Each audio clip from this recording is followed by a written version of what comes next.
achieved.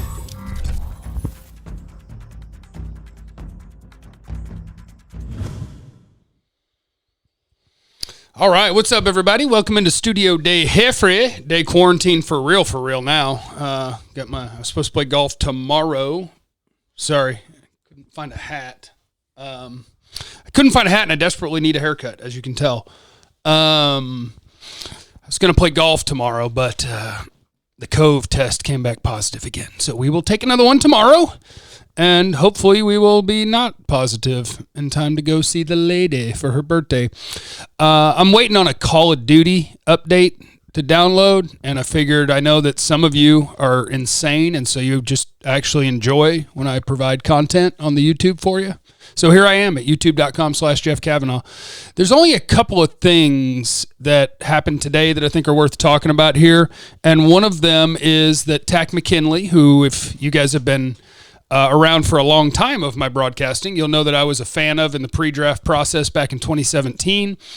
I was hopeful if you couldn't get TJ Watt that you could get Takk McKinley. The Cowboys couldn't because Atlanta traded up to get him, but he had been a problem in Atlanta is what happened, and he wanted out, and they couldn't find a taker over the last year and a half for him, so they end up waiving him.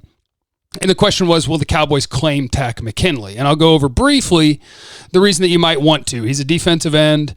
You would undoubtedly, on the field, upgrade from your fourth defensive end at least, right? Tack's been a decent to solid player since he's been in the league. So he would be an upgrade over your Dorrance Armstrong, Bradley Nye, whatever. And he would probably slot in as your fourth defensive end. Tank, Alden Smith, Randy Gregory, Takk McKinley. The only reason I think you would claim him is if you loved him pre-draft, which I do believe that the Cowboys really liked him. So you could claim him, and then he plays out the season with you, and then his contract's up. His fifth-year option as a first-round pick was declined, so he'll be a free agent after this season. So you would be bringing him in, trying to make a playoff run, and then hoping someone else signed him to a big enough contract that you could get a comp pick for him. And if they'd have done that, it would have made sense to me, and I would have said, cool. But instead, they put in a waiver claim on somebody that they already had. I don't know if you guys remember Rondell Carter. He was an undrafted free agent that the Cowboys signed, and he was the guy they gave the most money to. He was the guy they wanted the most. And the 1 week that they didn't protect him on the practice squad, he got scooped up by the Colts. Well, they released him, and the Cowboys claimed him right back. So Rondell Carter is back with the Cowboys instead of Takk McKinley, and that makes sense too, because that is a guy that they liked, and that is a guy that they'll like for the future and is on the cheap for 4 years, right? So they claimed their own. They let Takk McKinley go, and a lot of teams let Takk McKinley go. I believe he was claimed by 3 teams. He's going to go to the Bengals, but what our Brian Broaddus heard about him was problem in and out of the building, immaturity, responsibility, things like that. So that's what happened with Takk McKinley, and that's why he won't be a Dallas Cowboy. Now, let's get to your mailbag, because I don't think the update is downloaded yet. Let me scroll it on down. I swear I got your questions in here somewhere. Here we go. Randy Rogers. I don't know if it's the musician, but Randy Rogers.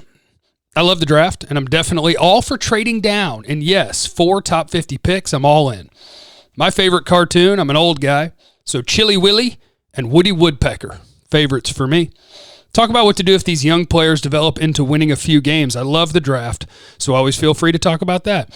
If your young players develop enough and make enough plays to win games, it happens. Like, you can't. I'm not going to complain about it.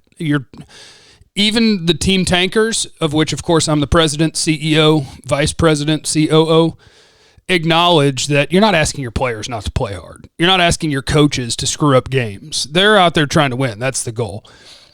If your guys happen to play well enough to win, it happens. So be it. They traded away a guy for a pick. They cut a guy that wasn't any good to give young players more reps, and that's paying off already. Randy Gregory is looking good. Not that he qualifies as a young player, but Neville Gallimore is coming along. So they're doing the right things for a, quote, tanking team, and it's organic with them. It was just injuries. You had all those injuries, and so now give young players more opportunities, develop them, and if you happen to win games, you happen to win games. It's just the way it goes. Bryce, Jeff, what are your thoughts on drafting a first-round cornerback? I'm all for it. For me, I would like it to be a trade-down thing.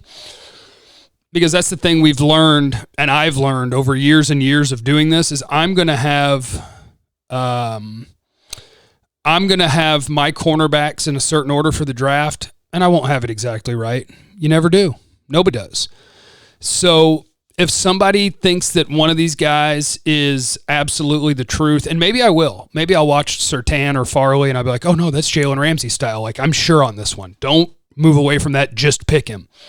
But if you have like 3 or 4 guys you like in the first round, or if you have 2 guys you like in the first round, or if you have 7 guys you like in the first 2 rounds, then I'm cool with just taking one of them, and that's where the captain trade down comes into play, because you don't have to zone in on a guy. You'll have a group of guys that you like, and so if you could move down, to me, that's great, because now you can pick your guy, and you've added another pick or 2 later where you can pick more of your guys and hopefully get as many as you can to work out for you. Jacob, also, I'm getting warnings on my OBS, the thing I record in, that's saying I'm doing something too much, probably because I'm downloading an update at the same time. So if this video comes out to where it's worthless, I'm sorry. What if we did your plan, but instead trade that lower first-round pick for another team's best defensive player? What do you think, Mr. Kavanaugh? Picks for players is good, too. Where the Cowboys are going to run into trouble on picks for players is NFL teams will generally have, I'm going off the top of my head here, but somewhere around 7 to 9 big second contract guys. So the Cowboys right now have Jalen, Zeke, they're going to have Dak, Tank, Jalen, Zeke, Tyron, Zach Martin, Lyle Collins, Amari Cooper. Like, most of their money is already wrapped up. If it's the perfect player and you want to risk the future by rework more contracts, move money around, do accounting tricks, you can do it. But for the most part, I think this team needs to be finding guys who don't cost much money, because they've already got their big money guys. It's a matter of who are going to be the young guys that can help you win on the cheap. Ryan, favorite cartoons: Voltron, Thundercats, X-Men.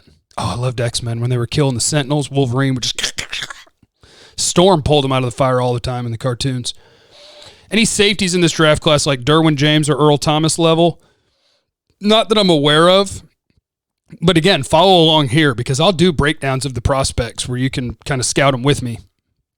And I'll just talk you through it while I'm scouting the players.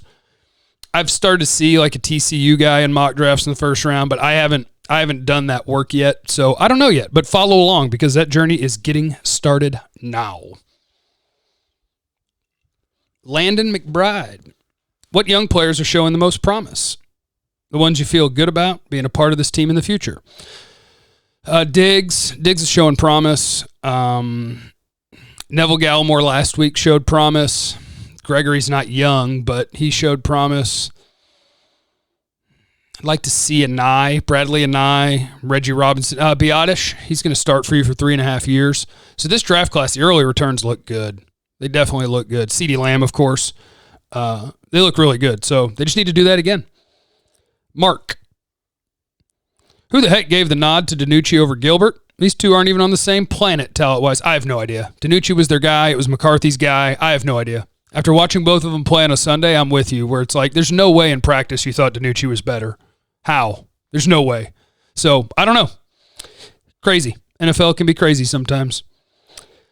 Matthew, I'd love to hear a game breakdown of the young guys, Gallimore, Gregory, Diggs, that matter for 2021. I guess I could do that. I try to give you a glimpse of that the day after the game. Like in Gregory's case, he had a great game. I mean, playing the run and rushing the passer, which is great for him, because remember, when he was drafted, he was 235 pounds.